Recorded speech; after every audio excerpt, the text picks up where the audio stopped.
Hello everyone, I am सुगम। Welcome back. तो कैसे हो आप सब? आई होप आप सब अच्छे होंगे। स्वागत है आप सभी का आपके अपने एसपी स्टडी यूट्यूब चैनल पर।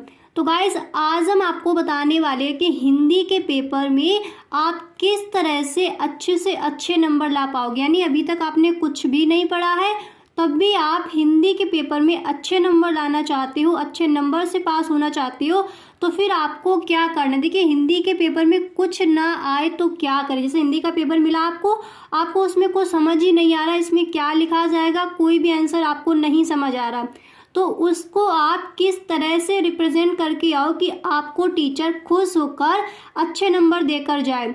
पेपर पढ़ा हुआ ना आया है तो क्या करें। कई बार ऐसा होता है, बच्चे जो पढ़ के जाते वो पेपर में नहीं आता है, तो उसके लिए भी इस वीडियो में आपको समाधान मिलने वाला है। अभी तक कुछ नहीं पढ़ा, अब क्या करें। यानी हिंदी के लिए आपने अभी तक अपनी कोई तैयारी नहीं की है, तो अब आपका हिंदी का पेपर नज़दीक आ गया है, तो अब आपको क्या करना है। तो गाइस देखिए, ये वीडियो आपको हिंदी के पेपर में अच्छे नंबर से पास करा देगी 100%। ये आप मेरी गारंटी ले लीजिए, ठीक है। हिंदी के पेपर में आप अच्छे नंबर से पास हो जाओगे। अगर अभी तक आपने कुछ भी नहीं पढ़ा है तो इस वीडियो को आपको अंत तक देखना है, ठीक है। तो देखिए, सबसे पहले ये मैंने पेपर लिया, ये 2022 का पेपर है। मैं इस पेपर से आपको बताऊंगी कि 2023 के बोर्ड एग्जाम के लिए जो आपका पेपर आएगा, उस पेपर को आपको किस तरह वहां पर लिखना है, उसके आंसर को किस तरह लिखना है, प्रश्न संख्या आपको किस तरह से डालें, मतलब सारा मैं आपको बताऊंगी। अगर अभी तक आपने कुछ भी नहीं पढ़ा है, फिर भी आप अच्छे नंबर से पास होना चाहते हो, तो आपको क्या करना है, ठीक है। तो देखिए, जैसे मैंने ये पेपर लिया है, अब ये देखिए यहाँ पर दिया जाएगा आपका खंड का, ओके, और फिर आपको पद और गद्य से आपके इस तरह से प्रश्न लिए जाएंगे। तो देखिए गाइस, अगर आपको खंड का में इन प्रश्नों के आंसर आते हैं, बिल्कुल सही आपको पता है, तब तो आप इनको शुरुआत में लिख सकते हो। अगर आपको ये एक भी नहीं पता है, ठीक है, मान लीजिए आपको एक का भी आंसर आपको नहीं पता है, ठीक है, यानी सही ऑप्शन आपको नहीं पता कौन सा है, तो फिर आपको शुरुआत में ये बिल्कुल भी नहीं लिखनी है, ठीक है। शुरुआत में आपको ये बिल्कुल भी नहीं लिखनी है। फिर देखिए आपका आएगा, इसके बाद आपकी आती है व्याख्या, ठीक है। इस तरह से पहले आपको प्रश्न दे दिए जाएंगे, उसके बाद जो आपका तीसरा प्रश्न होगा कि निम्नलिखित गद्यांशों पर आधारित प्रश्नों के उत्तर दीजिए, ठीक है, ये वाला आपका प्रश्न आएगा। तो देखिए, सबसे पहले आपको देखिए हेडिंग डालनी होगी प्रश्नोत्तर नंबर तीसरे का, यहाँ पर देखिए तीसरे का दूसरा। अब देखिए, जो आपका ये गद्यांश दिया गया है, इससे रिलेटेड यहाँ पर देखिए प्रश्न पूछे जाते हैं। तो जो पहला प्रश्न है वो आपका यहाँ पर दिया गया है कि उपर्युक्त गद्यांश के पाठ का शीर्षक एवं लेखक का नाम लिखिए। तो मान लीजिए अभी तक आपने कुछ भी नहीं पढ़ा, तो जब आप बोर्ड एग्जाम देने जाओगे तो आपको नहीं पता कि ये क्या है प्रश्न, मतलब इसका संदर्भ आपको किस तरह से लिखना है, ना आपको पाठ का नाम पता है, ना ही लेखक का नाम पता, तो आपको इस प्रश्न को छोड़ देना है। और फिर इसके बाद जो आपको दूसरा प्रश्न मिलेगा कि रेखांकित अंश की व्याख्या कीजिए, ओके। तो इस प्रश्न को आपको लिखना है। तो सबसे पहले आप हेडिंग डालोगे प्रश्नोत्तर नंबर तीसरे का दूसरा, ठीक है। यहाँ पर देखिए प्रश्नोत्तर नंबर तीसरे का ये दूसरा है। देखिए प्रश्न आपका यहाँ पर तीसरा दिया गया है, और ये कौन सा आप लिख रहे हो, सेकंड वाला आप लिख रहे हो। तो इस तरह से आप डालोगे, और इसके बाद आपको डालनी है हेडिंग रेखांकित अंश की व्याख्या, ओके। मैंने यहाँ पर व्याख्या लिख दिया है, पर आप लिखोगे रेखांकित अंश की व्याख्या। और मान लीजिए आपको इसकी व्याख्या नहीं आ रही है, ठीक है, जितने में रेखा खींची है, इसके नीचे लाइन है, उतनी की ही आपको व्याख्या करने को आती है। तो मान लीजिए आपको व्याख्या करनी नहीं आती और ना ही आपको ये पता है कि ये कौन से चैप्टर से लिया गया है, तो आपको क्या करना है। देखिए, पहले आपको लिखना है कि लेखक के कहने का तात्पर्य है कि, इस तरह से पहले आप लिखोगे, ठीक है। पहले आपको इतना लिख देना कि लेखक के कहने का तात्पर्य है कि भाषा स्वयं। फिर देखिए यहाँ पर जो आपका रेखांकित अंश है, फिर मैंने देखिए उसी को यहाँ पर लिखकर बता दिया। जो आपका रेखांकित अंश दिया गया है कि भाषा स्वयं संस्कृति का एक अटूट अंग है, ठीक है। तो इसी तरह से इसी चीज को यहाँ पर लिख देना है। कुछ शब्द आपको अपने पास से वहाँ पर मिला देनी है, ठीक है। अपने पास से आपको कुछ शब्द वहाँ पर रखने हैं। तो मैंने यहाँ पर लिखा है कि लेखक के कहने का तात्पर्य है कि भाषा स्वयं खुद संस्कृति का एक अटूट अंग है। फिर देखिए जब आप अपने पास से शब्दों को मिलाओगे, अपने पास से कुछ लिखोगे तो फिर आप इस तरह से लिखोगे अर्थात। ठीक है, आप लिखोगे अर्थात संस्कृत का एक महत्वपूर्ण भाग भाषा है। ठीक है, ये यहाँ पर दिया गया था, मैंने यही लिख दिया, एक अपने पास मैंने लाइन जोड़ दी। इतना तो आप कर सकते हो, जब आप पैराग्राफ को पढ़ोगे, गद्यांश को जब आप पढ़ोगे तो इतना तो आपको समझ आ ही जाएगा कि ये क्या कहना चाहता है। तो वही आपको अपने पास से 2-3 लाइनें यहाँ पर लिख देनी है। तो मैंने लिख दिया है संस्कृत एक महत्वपूर्ण भाग है भाषा का। ठीक है, फिर आप लिखोगे संस्कृत परंपरा से निःशर्त होने पर भी परिवर्तनशील और गतिशील है। देखिए यहाँ पर यही लिखा गया है, तो मैंने यही लिख दिया कि संस्कृत परंपरा से निःशर्त होने पर भी परिवर्तनशील और गतिशील है। फिर देखिए मैंने यहाँ पर लिखा कि उसकी गति विज्ञान की प्रगति के साथ जोड़ी जाती है। इस गद्यांश में लेखक ने यही बताया है। तो इस तरह से जो आपकी व्याख्या करने को आएगी, तो इस तरह से आपको लिखकर आ जाना है। फिर मैंने देखिए यहाँ से लेकर यहाँ तक आपका बता दिया है लिखकर, तो आपको भी इसी तरह से करना है। अगर अभी तक आपने कुछ नहीं पढ़ा है तो फिर आप इस तरह से करोगे कि इस गद्यांश में लेखक ने यही बताया है। समझ आ गया? व्याख्या आपको इस तरह से लिखनी है। पहले आप लिख दोगे कि लेखक के कहने का तात्पर्य है कि, या फिर आप लिखोगे कि रेखांकित अंश की व्याख्या में बताया गया है लेखक द्वारा। इस तरह से आप लिखोगे। ठीक है, अब देखिए जो आपका अगला प्रश्न है यहाँ पर वो दिया गया है कि सांस्कृतिक हलचलों के लिए क्या पर्याप्त नहीं है। ठीक है, सांस्कृतिक हलचलों के लिए क्या पर्याप्त नहीं है। तो जी आपके प्रश्न दिए जाते हैं, तो ये प्रश्न जो आपका ये गद्यांश दिया गया है, इन्हीं में से आपको इनके आंसर मिल जाएंगे। तो आप इतना तो कर ही सकते हो कि जो आपका प्रश्न दिया गया है इसका आंसर आप इससे ढूंढ सकते हो। तो देखिए सांस्कृतिक हलचलों के लिए क्या पर्याप्त नहीं है, तो पहले देखिए आप क्या करोगे, इस तरह से आप डालोगे कि प्रश्नोत्तर नंबर तीसरे का तीसरा। ठीक है, यहाँ पर देखिए प्रश्न संख्या आपकी 3 है और ये आपका थर्ड वाला मैंने लिया है। ठीक है, तो इस तरह से आप डालोगे, फिर आप आंसर में लिखोगे कि सांस्कृतिक हलचलों के लिए शाब्दिक रूप देने के लिए भाषा के परंपरागत प्रयोग पर्याप्त नहीं है। ठीक है, यहाँ से देखिए मैंने ये लिखा है कि सांस्कृतिक हलचलों को शाब्दिक रूप देने के लिए भाषा के परंपरागत प्रयोग पर्याप्त नहीं है। समझ आ गया? इसी तरह से आप भी लिख कर आओगे। फिर देखिए इसके बाद जो आपका अगला प्रश्न यहाँ पर दिया गया है, देखिए चौथा प्रश्न कि किसकी गति विज्ञान की प्रगति के साथ जोड़ी जाती है। तो इसका भी आंसर आपको इसी में मिल जाएगा।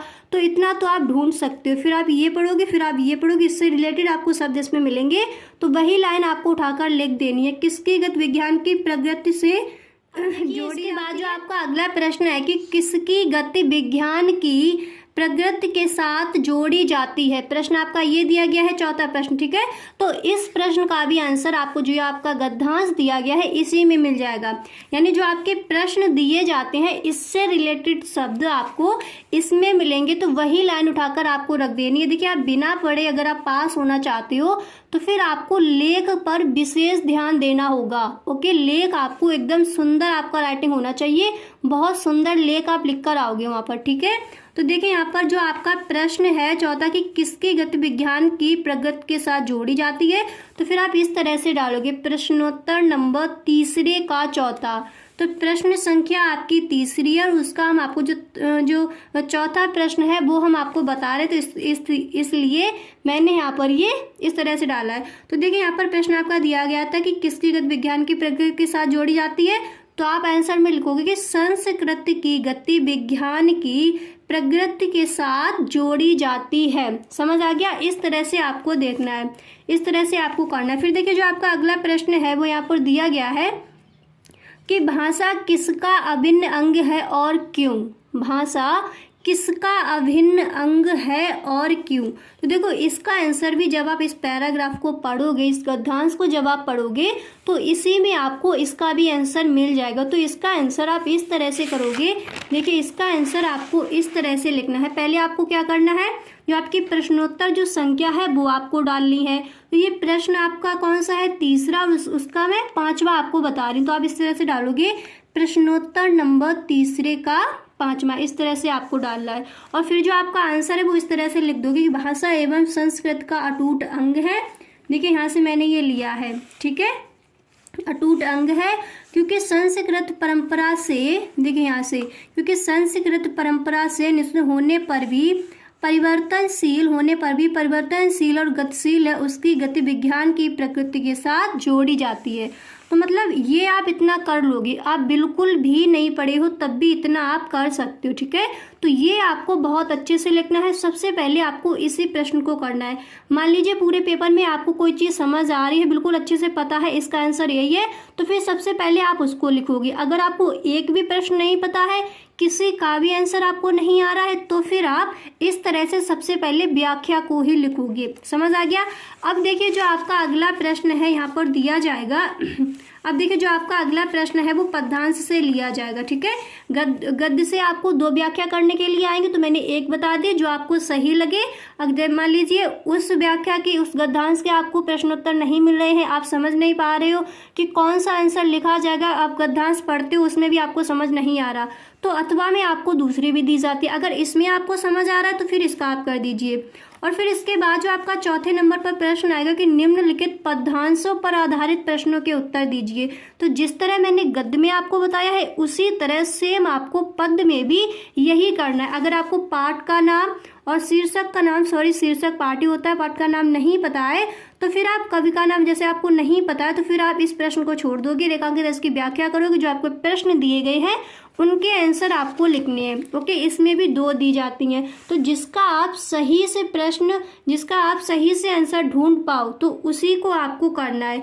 और फिर देखिए इसके बाद जो आपका 5वां प्रश्न है वो दिया जाएगा कि निम्नलिखित में से किसी एक लेखक का जीवन परिचय देते हुए उनकी रचनाओं का उल्लेख कीजिए। ओके, ये प्रश्न आपको दिया जाएगा। तो इस बार के लिए आपको डॉक्टर वसुदेव शरण अग्रवाल, आचार्य हजारी प्रसाद द्विवेदी और कन्हैया लाल मिश्र का आपको इस बार जो जीवन परिचय है वो याद कर लेने। अगर आपने अभी तक कुछ भी याद नहीं किया है और आप करना भी नहीं चाहते हो तो फिर आप किस तरह से लिखोगे, तो आपको क्या करना है, डॉक्टर वसुदेव शरण जी अग्रवाल जो हैं इनका जीवन परिचय आपको अच्छे से याद कर लेना है। समझ आ गया। इनकी सन याद कर लेनी है, जन्म कब हुआ, मृत्यु कब हुई, पिता का नाम क्या है, जन्म स्थान क्या है, ये सब आपको एक लेखक का जीवन परिचय गद्य में याद कर लेना है। मान लीजिए आचार्य हजारी प्रसाद द्विवेदी जी का जीवन परिचय आ गया और आपको डॉक्टर वसुदेव शरण अग्रवाल जी का जीवन परिचय याद है, तो फिर आपको क्या करना है, तो आपको हेडिंग डाली होगी आचार्य हजारी प्रसाद द्विवेदी। तो यहाँ पर देखिए मैंने यहाँ पर लिखा है वसुदेव शरण अग्रवाल जी का, जो इस बार पूछा जा सकता है, ठीक है। तो मान लीजिए इनका नहीं आया और आपने इन्हीं का याद किया है, तो फिर आप यहाँ पर हेडिंग डालोगे आचार्य हजारी प्रसाद द्विवेदी और फिर इस तरह से आप हेडिंग डालोगे जीवन परिचय। पहले आपको प्रश्न संख्या डालेंगे, प्रश्नोत्तर नंबर 5वें का। ओके, प्रश्नोत्तर नंबर देखिए 5वें का और ये आपको देखो जीवन परिचय दिए गए हैं, तो जिसका आपको नहीं याद है, ठीक है, और मान लीजिए उन्हीं का आ गया है, तो फिर जिसका याद है आपको वही लिखना है, पर हेडिंग आपको इस तरह से डालनी है। मान लीजिए आचार्य हजारी प्रसाद जी का आपको याद नहीं है पर लिख आप इन्हीं का रहे हो, तो फिर यहाँ पर आप इन्हीं की हेडिंग डाल दोगे आचार्य हजारी प्रसाद द्विवेदी। अगर वसुदेव शरण अग्रवाल जी का आता है फिर तो आप इनका लिखकर आ ही जाओगे। तो एक जीवन परिचय आप याद कर लीजिए, अभी आपके पास टाइम है। ओके, फिर इसके बाद देखिए आप डालोगे जीवन परिचय और फिर आप लिखोगे कि डॉक्टर वसुदेव शरण अग्रवाल का जन्म सन 1904 में हुआ। और मान लीजिए जैसे हजारी प्रसाद द्विवेदी का आप लिख रहे हो, आपको उनकी सन नहीं पता, तो फिर सन के नीचे जब आप इनकी सन लिखोगे तो उसके नीचे आपको लाइन नहीं करनी है, नहीं तो एग्जामिनर को एकदम से दिखाई पड़ जाएगा कि आपने रॉन्ग लिखा है, ठीक है। तो आपको लाइन नहीं करनी, एकदम सीधे आपको लिखते ही जाना है। ओके, आप लिखते जाएंगे, बिल्कुल लाइन नहीं करेंगे। जैसे आप मान लीजिए हजारी प्रसाद द्विवेदी का लिख रहे हो और याद आपको वसुदेव शरण अग्रवाल जी का है, तो इनका जीवन परिचय आप लिख रहे हो और हेडिंग आपने डाल दी है और हजारी प्रसाद द्विवेदी जी के। तो आपको क्या करना है, जो आपकी सन है यानी जो भी उनके मेन जो चीज़ें होती हैं उनके नीचे आप लाइन मत कीजिए, जैसा है आप लिख कर आ जाइए। ओके, और मान लीजिए आपने वसुदेव शरण जी का याद किया है, बीच में आप भूल गए, उनका भी आपको सही से याद नहीं है पर आपको पता है कि इनका जन्म यहाँ हुआ, तो अगर वसुदेव शरण अग्रवाल जी का ही जीवन परिचय आता है तो फिर आप जब इनके सन लिखोगे तो आपको इस तरह लिखनी है कि टीचर को एकदम दिख जाए आपने बिल्कुल सही लिखा है। तो सन इनकी एकदम सही लिखनी है, इनके गांव का नाम क्या है, कहाँ इनका जन्म हुआ वो आपको सही से लिखना है, और कौन कौन सी भाषाएं हैं इनकी वो आपको सही से लिख देनी है। मतलब अगर आप इनका आता है तो अब मान लीजिए आप आधा जो जीवन परिचय वो भूल गए आप, ठीक है। नीचे का आपको नहीं आ रहा है पर आपको इनकी कृतियाँ याद है, तो पहले आप ये सही से चीज़ें लिख दीजिए। उसके बाद किसी और का जीवन परिचय उठाकर, ठीक है, जो आपके मन में है वो आप लिख दीजिए। बीच में नहीं, इतना बीच में वो लोग नहीं देखते हैं। जो पहले आप लिखते हो उस पर उनकी निगाह ज़्यादा जाती है। जो आप कृतियाँ लिखोगे वो आपको एकदम सही ही लिखनी है, ठीक है। कृतियाँ आपको बिल्कुल भी गलत नहीं लिखनी है। तो इस तरह से आप जीवन परिचय लिख कर आओगे, ओके। तो देखिए डॉक्टर वसुदेव शरण अग्रवाल जी का जीवन परिचय आपको इस तरह से लिखना है। मैंने पूरा लिखकर बताया है आपको कि डॉक्टर वसुदेव शरण अग्रवाल का जन्म सन 1904 में हुआ, मेरठ जनपद के खेड़ा ग्राम में हुआ था। इनके माता पिता लखनऊ में रहते थे। आप जीवन परिचय एक बार पढ़ लीजिए, पूरा याद हो जाएगा आपको, तो इतना आप अभी कर लीजिए, ठीक है। अतः इनका बचपन लखनऊ में व्यतीत हुआ और यही इनकी प्रारंभिक शिक्षा हुई। इन्होंने काशी हिंदू विश्वविद्यालय से एमए तथा लखनऊ विश्वविद्यालय से पाणकालीन भारत नामक शोध प्रबंध पर डीलिट की उपाधि प्राप्त की। डॉक्टर अग्रवाल ने पाली, संस्कृत एवं अंग्रेजी भाषाओं, भारतीय संस्कृत और पुरातत्व का गहन अध्ययन करके उच्च कोट के विद्वान के रूप में प्रसिद्धि प्राप्त की, ओके। इस तरह से आपको लिखना, फिर आगे लिखोगे और काशी हिंदू विश्वविद्यालय में पुरातत्व एवं प्राचीन इतिहास विभाग के अध्यक्ष और बाद में आचार्य पद को सुशोभित किया। डॉक्टर अग्रवाल ने लखनऊ तथा मथुरा के पुरातत्व संग्रहालय में निरीक्षक पद पर, केंद्रीय सरकार के पुरातत्व विभाग में संचालक पद पर तथा दिल्ली के राष्ट्रीय संग्रहालय में अध्यक्ष तथा आचार्य पद पर भी कार्य किया।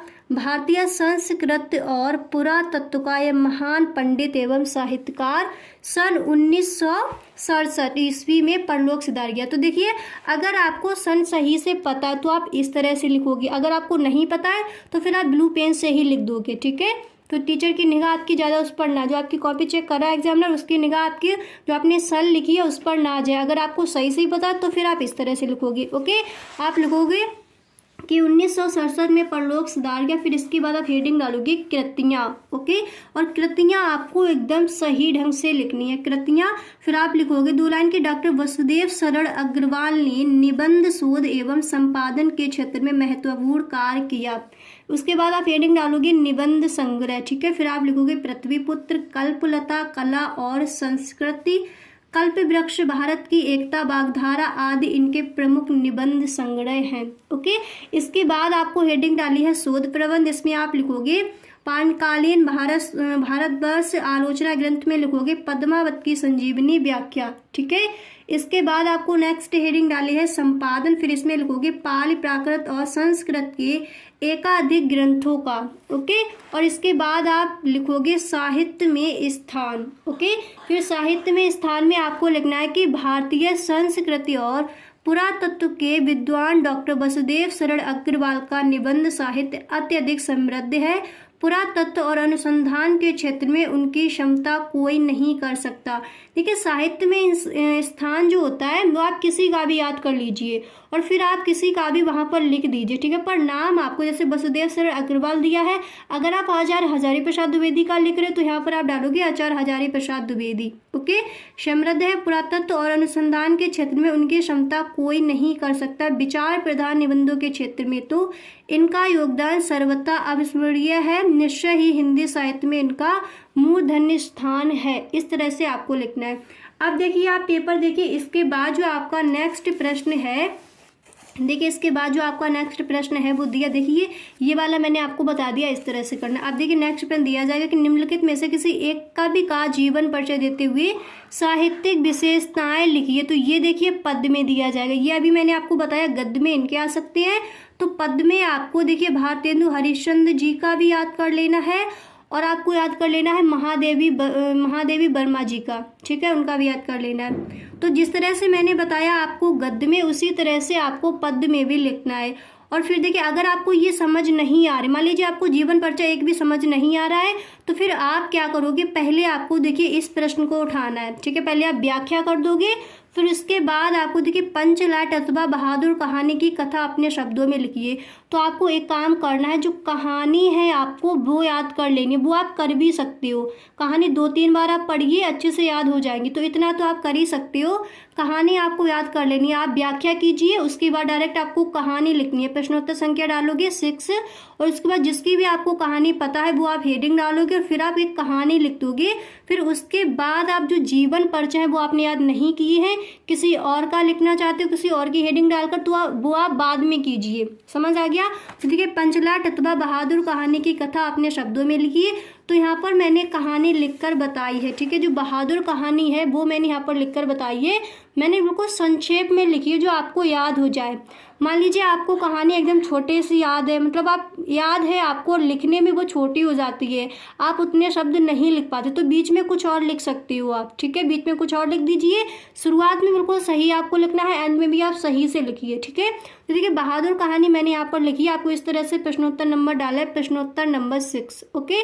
और फिर आपको लिखना है कि अमरकांत जी द्वारा लिखी कहानी बहादुर एक मध्यवर्गीय परिवार में नौकर के साथ परिवारजनों द्वारा किए गए अत्यधिक कट व्यवहार की कहानी है। लेखक ने स्वयं को कहानी का पात्र बनाते हुए कहानी की, और फिर इसके आगे आप लिखोगे कहानी की आत्मकथनात्मक, ठीक है, आत्मकथनात्मक रूप से रचना की है, ओके। फिर आप लिखोगे अपने से संपन्न रिश्तेदारों के घर नौकर द्वारा जुटाई सुविधा एवं शान को देखकर लेखक की पत्नी निर्मला स्वयं भी एक नौकर रखना चाहती है। बहादुर नेपाल का 12-13 साल का लड़का है जो अपनी मां के दुर्व्यवहार से तंग आकर घर छोड़कर शहर चला आता है, ओके।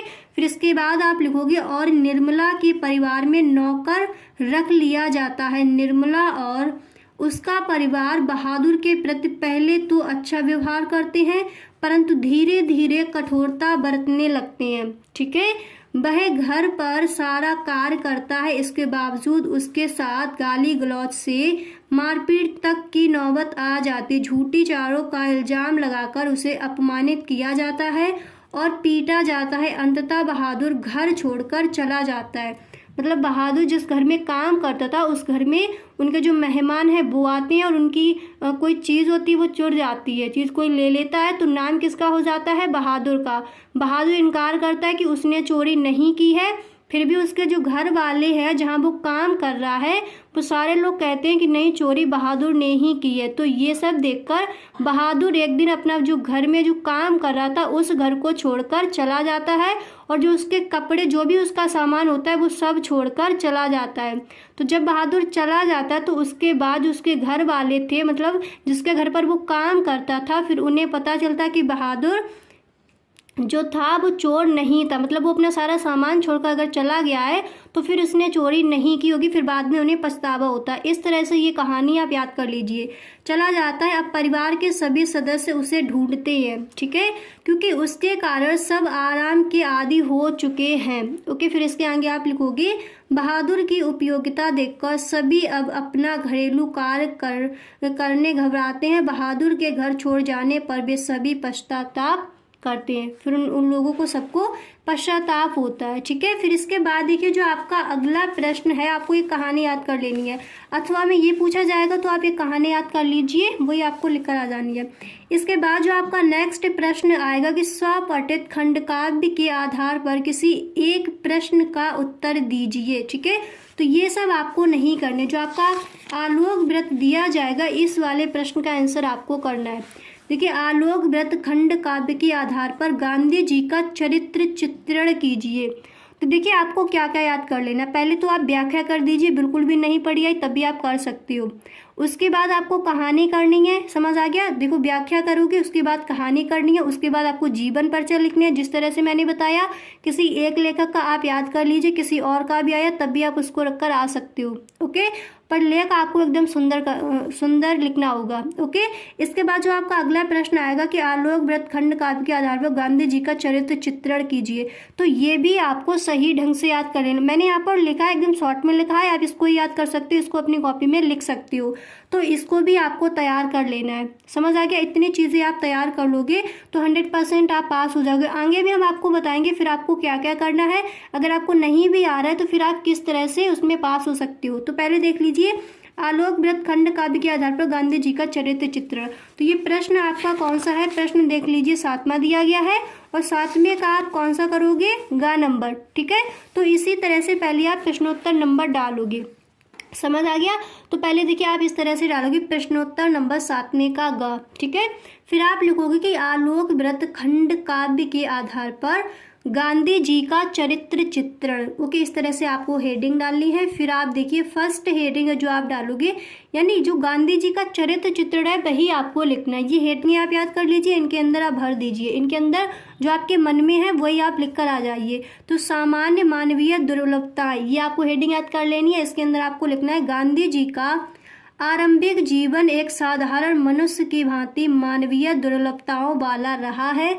उन्होंने एक बार अपने गुरु से छुपकर मांस भक्षण किया था। ठीक है, मांस भक्षण किया था, किंतु फिर आपको लिखना है, फिर आप लिखोगे किंतु बाद में। ठीक है, किंतु बाद में उन्होंने अपनी इन दुर्लभताओं पर अपनी आत्मिक शक्ति के बल पर पूर्ण विजय पा ली। इस तरह से आपको लिखना है। नेक्स्ट हेडिंग याद कर लीजिए, देश प्रेमी। तो देश प्रेमी ये तो आप बना बना कर लिख ही सकते हो। फिर आप इसके अंदर लिख दोगे आलोक वृत्त में गांधी जी के चरित्र की सर्वप्रथम विशेषता उनका देश प्रेम है। इस तरह से आप बना बना कर लिख कर आओगे। वे देश प्रेम के कारण अनेक बार कारागार जाते हैं, जहां उन्हें अंग्रेजों के अपमान अत्याचार सहने पड़ते हैं।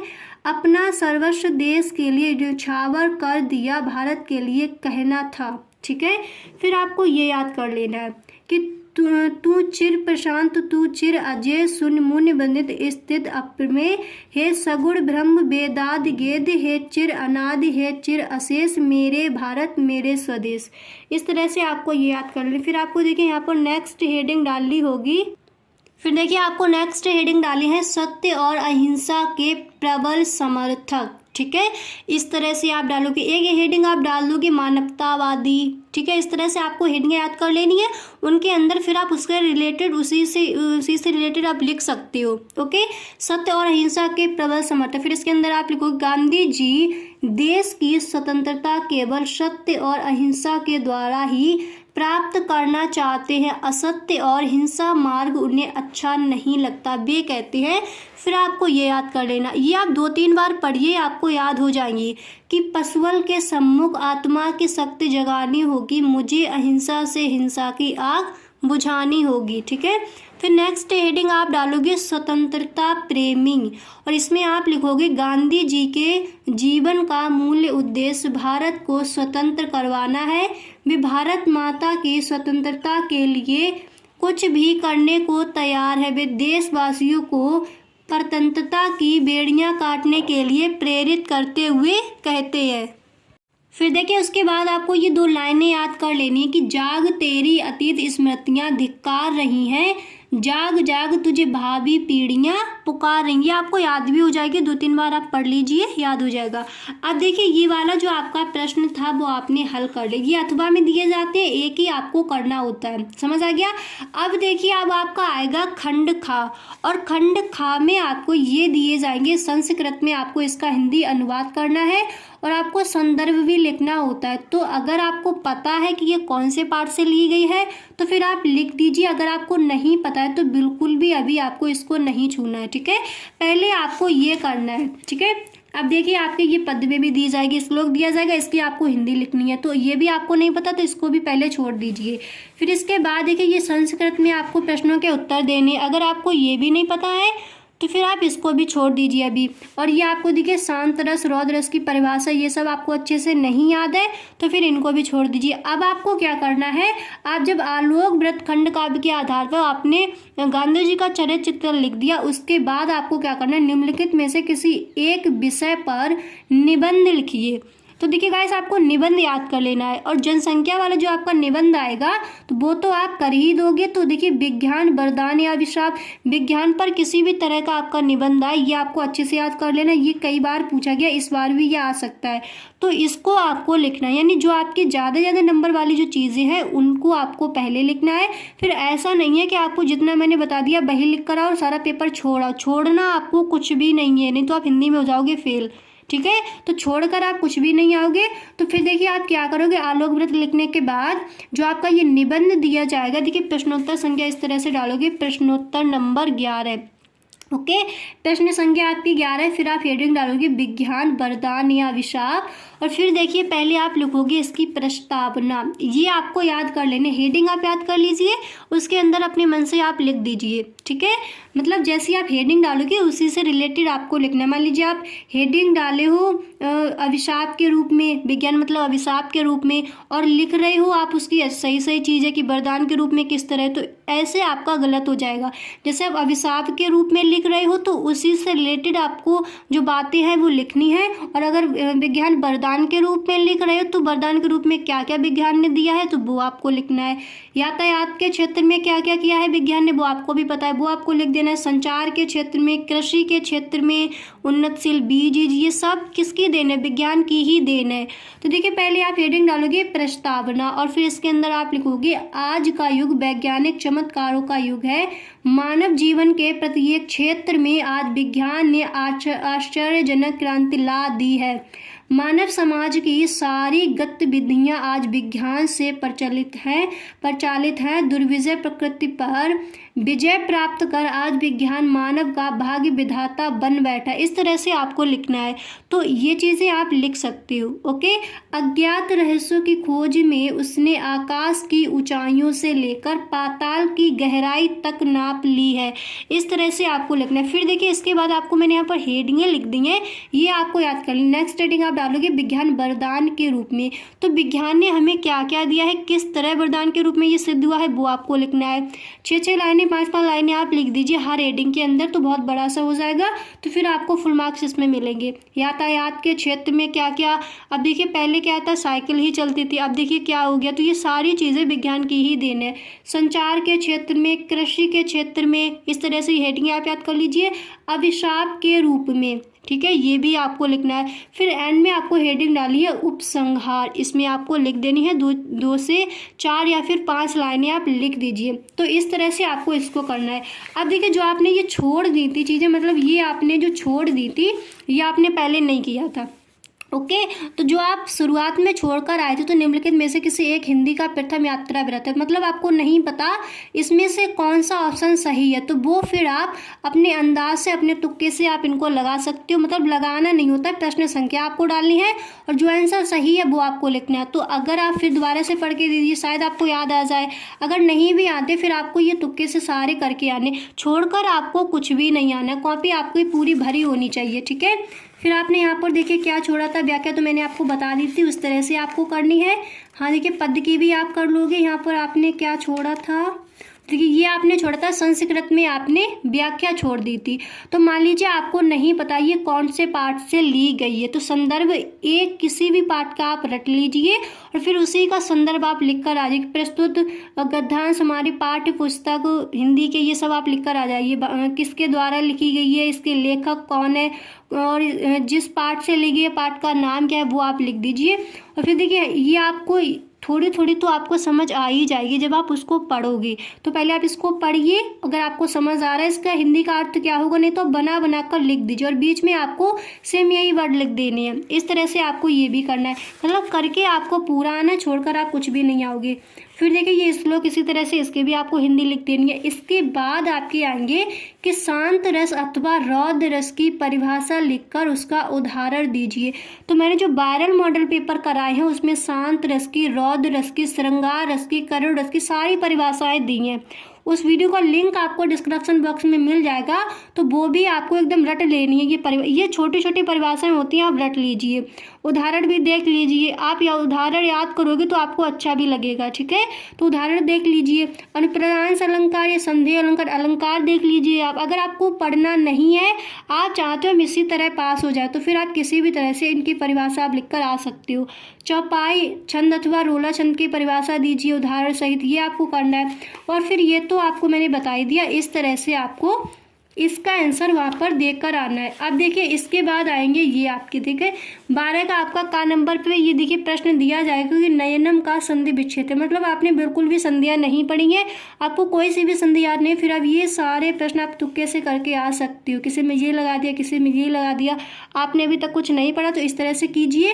अगर आप सच में पढ़ना चाहते हो, 90+ लाना चाहते हो, तो फिर आपको जितने भी मैंने वायरल मॉडल पेपर कराए हैं सारे वीडियोस के लिंक आपको डिस्क्रिप्शन बॉक्स में मिल जाएंगे। पूरे मैंने मॉडल पेपर आपको सॉल्व कराए, तो उनको आप देखिए आप इतना तो आप कर ही सकते हो। मैंने पूरे मॉडल पेपर हल कराए हैं, तो उनको आप देख लीजिए, 2-3 बार वीडियो देखिए, अच्छे से आपको याद हो जाएंगे। तो सारे वीडियोस के लिंक मैं आपको डिस्क्रिप्शन बॉक्स में दे दूंगी। अगर आपको पढ़ना नहीं है, बिल्कुल ऐसे ही पास होना है, तो फिर आप इसको कीजिए, जो मैंने ट्रिक बताई है वो आप लगा दीजिए। इसी तरह से आपको इनके भी आंसर लिख कर आने हैं।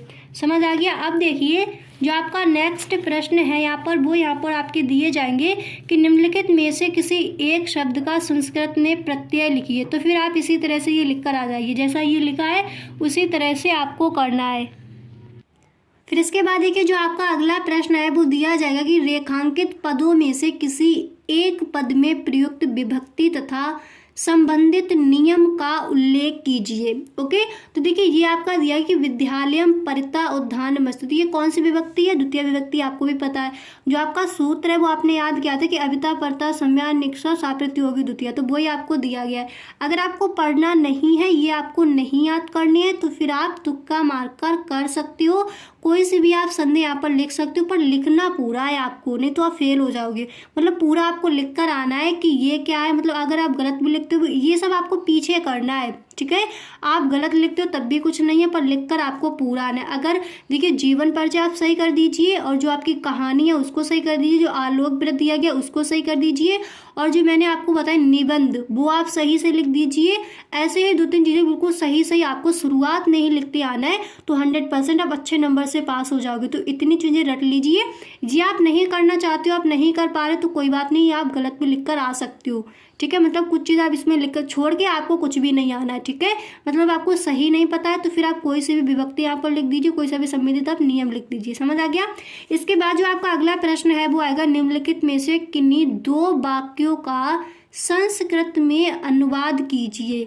ओके, तो मान लीजिए आपको संस्कृत में अनुवाद करना नहीं आता, तो फिर आप जैसे भी आप कर सकते हो उस तरह से आपको कर देना। सड़क के दोनों ओर हरे वन है, कोई सा भी आपको आ रहा है, 2 किन्हीं के आपको निबंध करके आ जाना है। इस तरह से आप अपना पेपर करके आओगे तो 100% मेरा यकीन मानिए आप अच्छे नंबर से पास हो जाओगे। तो गाइस आज के लिए बस इतना ही, मिलते हैं नेक्स्ट वीडियो में। आई होप आपको वीडियो पसंद आया होगा। और गाइस अगर आप इस बार हिंदी के पेपर में 90+ स्कोर करना चाहती हो तो एक और वीडियो मैं आपके लिए लेकर आने वाली। देखिए हिंदी की मैंने कई वीडियोस बनाई हैं कि आप इस पेपर में 90+ स्कोर करो, फिर आप जब दूसरा पेपर देने जाओ तो उसमें भी आप अपनी तैयारी इसी तरह से करो। दूसरा जब आपका पेपर होगा तो उसके भी मैं इसी तरह से आपको सारे मॉडल पेपर्स हल करके दूंगी कि इस बार आप टॉप आओ। पर अगर आप नहीं पढ़ना चाहते हो तो इस तरह से आप हल कीजिए, तब भी आप अच्छे नंबर से पास हो जाओगे। और जो बच्चे 90+ यूज़ करना चाहते हैं तो जो नेक्स्ट वीडियो आने वाला है हिंदी का, उसमें मैं पूरा आपको बताऊंगी किस तरह से आपको पढ़ना है, क्या करना है, किस तरह से लिखना है, कितना आपको पढ़ना है, टाइम बिल्कुल भी नहीं बचाए। तो वो सारा उस वीडियो में आपको मिलने वाला है, उस वीडियो को देखना आप बिल्कुल भी ना भूलें। ओके गाइस, वीडियो अगर आपको अच्छा लगा हो तो अपने दोस्तों में शेयर ज़रूर करें। Okay, thank you.